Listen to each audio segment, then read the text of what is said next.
اعوذ باللہ السمیع العلیم من الشیطان اللعین الرجیم بسم اللہ الرحمن الرحیم فأقم وجہک للدین حنیفا فطرۃ اللہ التی فطر الناس علیہا لا تبدیل لخلق اللہ صلوات اللہ۔ سامعین گرامی، دین فطرت اور کربلا کے عنوان سے جس عبادت، جس عزاداری، جس مجلس حسین، جس فکر حسین، جس ذکر حسین کو ہم نے چاند کی شب سے شروع کیا تھا، محرم 1442 ہجری کی، آج وہ اپنے آخری مرحلے میں داخل ہو گئی ہے۔ سامعین گرامی، آج گفتگو کی تلخیص پیش کی جائے گی کہ کیسے ہم نے دین فطرت اور کربلا میں مطابقت تلاش کی اور اس کے دعوے دار ہیں۔ سرنامہ کلام میں مسلسل سورہ روم کی 30ویں آیت کی تلاوت کا شرف حاصل کیا جا رہا تھا، جس میں پروردگار عالم فرماتا ہے فَأَقِمْ وَجْهَكَ لِلدِّينِ حَنِيفًا فِطْرَةَ اللَّهِ الَّتِي فَطَرَ النَّاسَ عَلَيْهَا لَا تَبْدِيلَ لِخَلْقِ اللَّهِ۔ سامعین گرامی، پروردگار عالم فرماتا ہے کہ پس تم اپنے چہروں کو، رخوں کو دین حنیف کی طرف کر لو۔ یہ خدا کی وہ فطرت ہے، یہ اللہ کی وہ فطرت ہے کہ جس پر ہر انسان پیدا ہوتا ہے۔ لا تبدیل لخلق اللہ، اللہ کی بنائی ہوئی تخلیق میں تبدیلی مت کرو۔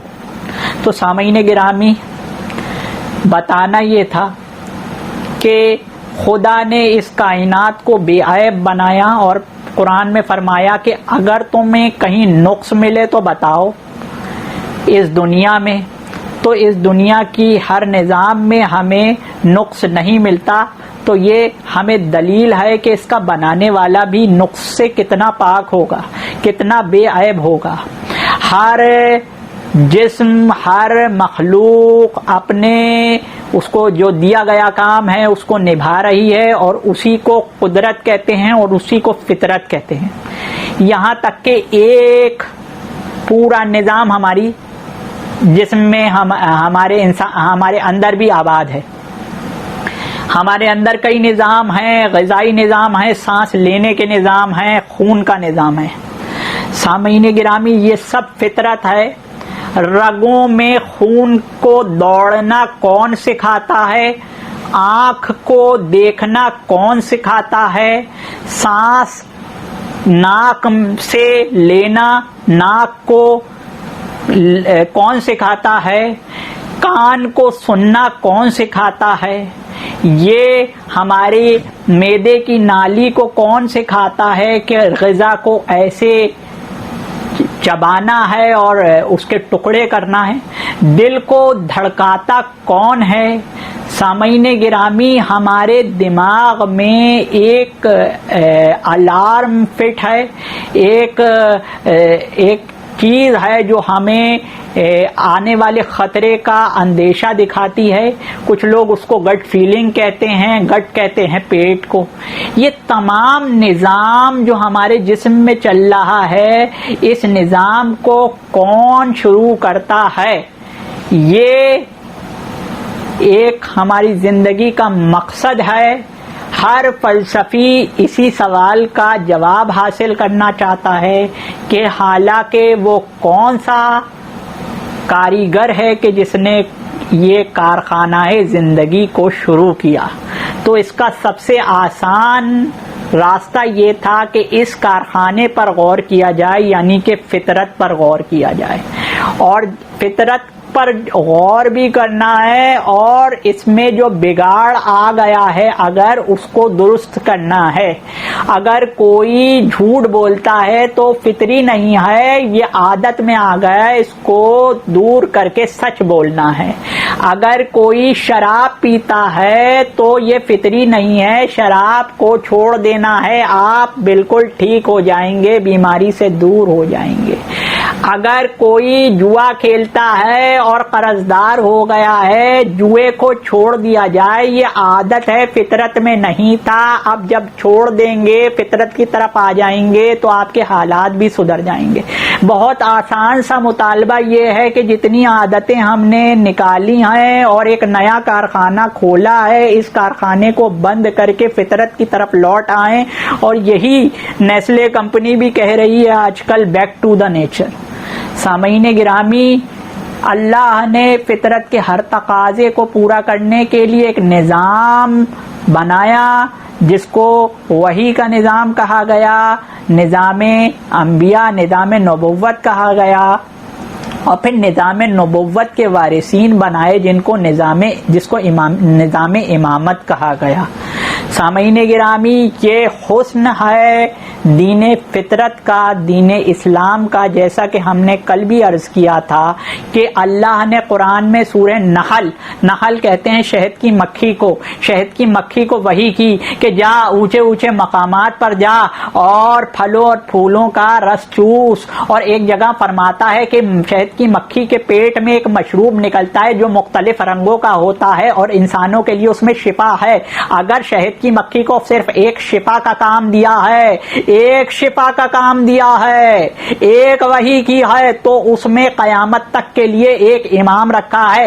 امام علی علیہ السلام نے فرمایا, اور ساری دنیا یہ جانتی ہے کہ شہد کی مکھیوں میں ایک ملکہ ہوتی ہے کہ جس کی زبان سے ترنم نکلتی ہے, اس ترنم کے پیچھے تمام شہد کی مکھیاں جو ہے چلتی ہیں. سامعین گرامی, اس شہد کی مکھی کی ہر چیز الگ ہوتی ہے, اس شہد کی مکھی کا شہد بھی الگ ہوتا ہے. اس شہد کی مکھی کے شہد کو رائل جیلی کہتے ہیں, جو قیمت میں بھی اور شہدوں سے مختلف اور تقویت میں اور شہدوں سے زیادہ قوی ہوتا ہے. جب شہد کی مکھی کی ملکہ کی فضیلت شہد کی مکھیوں پر اتنی بلند ہے تو امام کی فضیلت عوام پر کتنی بلند ہوگی, یہ ذہن میں رکھیں. اور شہد کی مکھی پر ایک وحی کی, اور شہد کی مکھی کے پیٹ سے جو مشروب نکلتا ہے اس کی شفا کچھ امراض کے لیے. قرآن شفا ہے ازلی ابدی, قرآن شفا ہے روحانی بیماریوں کے لیے. جس امت پر اللہ نے 6000 سے زیادہ آیات اتاری, اس امت میں اللہ نے امام نہیں رکھا, اور شہد کی مکھی جس پر ایک وحی کی اس پر قیامت تک کے لیے امام رکھ دیا.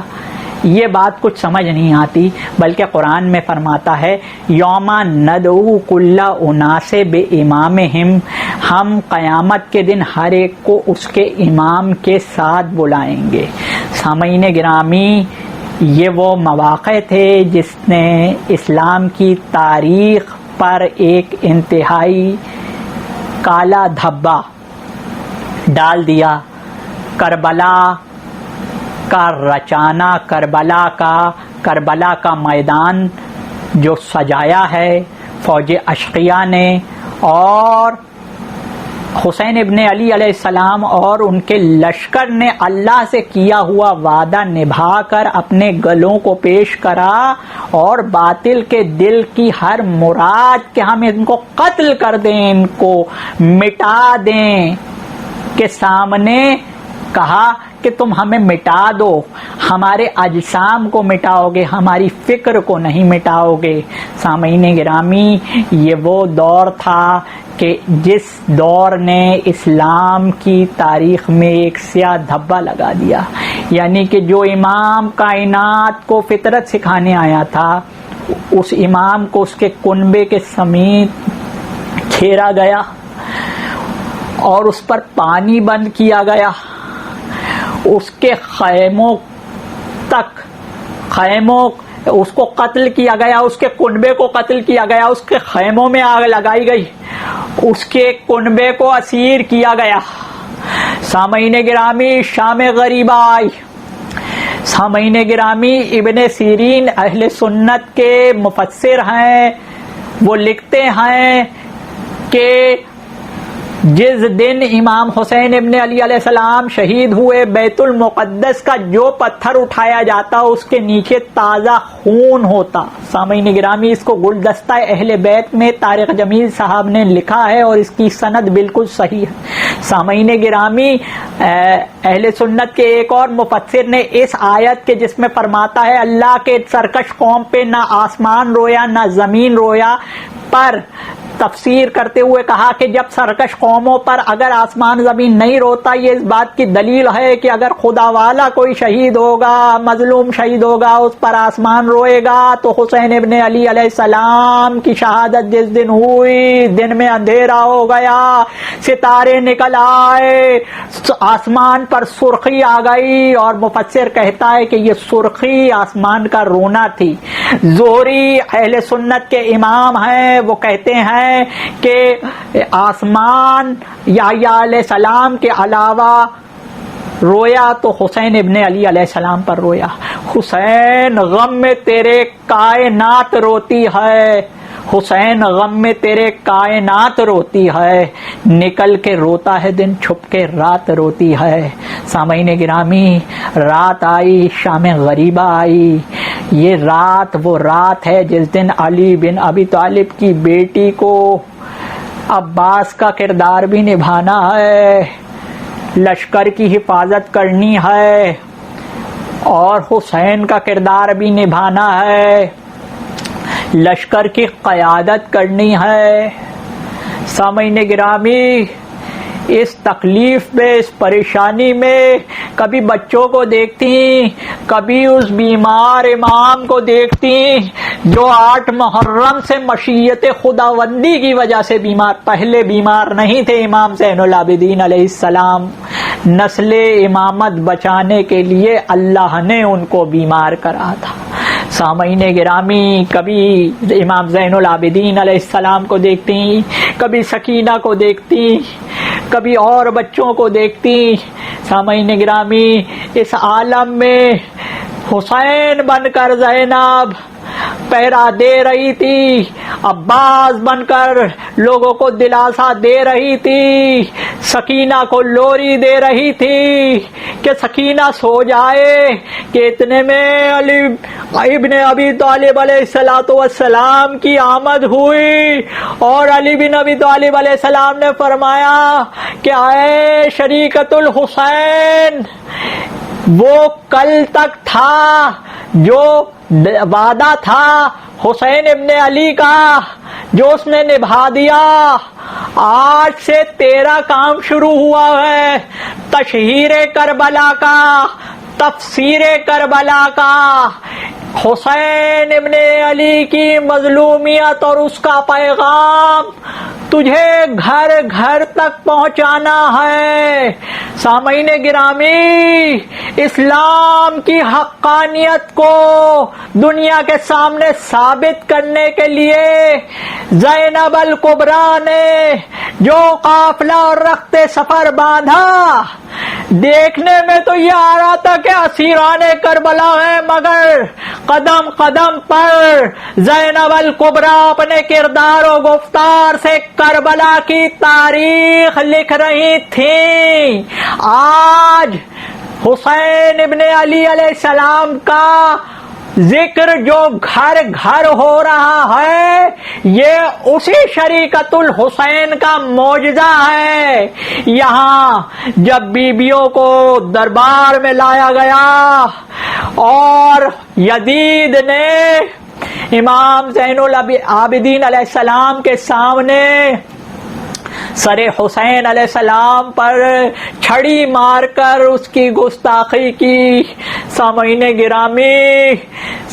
گرامی جان کر بغض نکالا آل علی آل رسول سے، اور اس نے شعر کہا کہ نہ کوئی فرشتہ آیا تھا اور نہ کوئی وحی ہوئی تھی، یہ سب ڈھونگ تھا جو بنی ہاشم نے اپنی فضیلت کے لیے رچایا تھا.